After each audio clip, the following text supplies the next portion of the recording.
Ensuring message consistency when it comes to communicating in times of issue and crisis management is essential. You need for your communications the approved messaging to be communicated consistently for every single stakeholder across every region and department, etc. This is essential. However, I want you to pay particular attention to the measures, the protocols and policies that you put around ensuring this consistency, because that can be your downfall.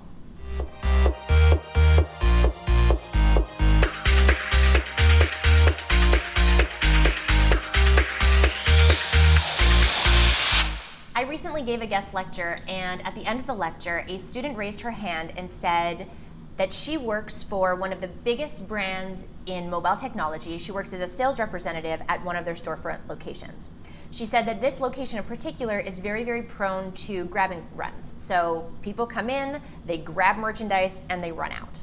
And as a result of this, the other customers that are around that witness this come to the sales representatives, clearly, and ask them questions about it.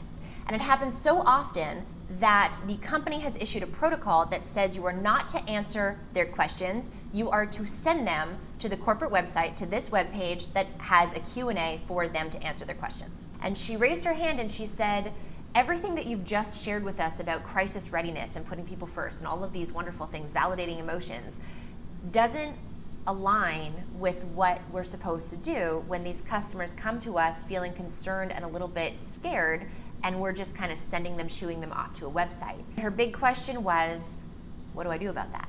So first and foremost, I want to say that I understand where this comes from. I understand where this protocol comes from.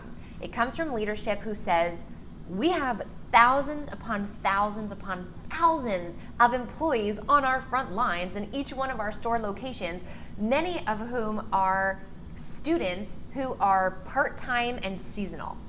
We can't ensure that if we have a regular issue that the messaging that we've approved will be communicated. So the safest bet to ensure that message consistency is for us to tell those customer service representatives, those employees, to send the customer to the website. I understand where it comes from. Doesn't make it okay, but I understand where it comes from. It doesn't make it okay because now I want you to put your minds, yourselves, in the shoes of those customers. You're at any location and a theft happens right in front of your eyes. You're with your child maybe, you're by yourself, it doesn't matter, but it scares you. And you walk up to the representative, right, the customer service clerk, and you say, does this happen often? What just happened? What do you do about this? And your mind is thinking, next time, if this happens often, and next time I'm in the store and I get in that person's way, am I at risk? Am I going to get stabbed to get out of the way? People are scared, right? They're concerned. And then the response that they're met with is, go to our website. We have information there for you. What is the sentiment attached to the brand that is left with those people as they leave the store? It's not a positive one. They don't feel validated. Their concerns are not addressed. They're probably not going to go to the website, and they may very likely not come back to that store location ever again. So here's what I said to the student. I explained this. I explained that the reason behind this thought process. And then I said, the way that you deliver something, right? People need human interaction. So why don't you go to that website and read and understand, learn the language, learn the approved messaging that is used on purpose throughout that page. And then the next time this happens and a concerned customer who's worried and feeling apprehensive comes to you and says, does this happen often and what do we do about it? You have the precise language to use. You use a bit of it, you deliver it in a way that is compassionate with your tone and your body language that helps them feel validated, heard, and their concerns cared about and addressed, and then you say, we have more information on this page on our website. Think of now the impact that has on that consumer who is now leaving that store feeling validated, feeling heard, having his or her concerns addressed, and walking out with a more positive experience in a less than ideal situation. Message consistency is essential. It's so critically important but so is the way in which that messaging, those communications are delivered to the people who matter to your brand. And here's the other thing. Every single new employee goes through an orientation of some sort. They need to learn how to use the products and how to sell the products.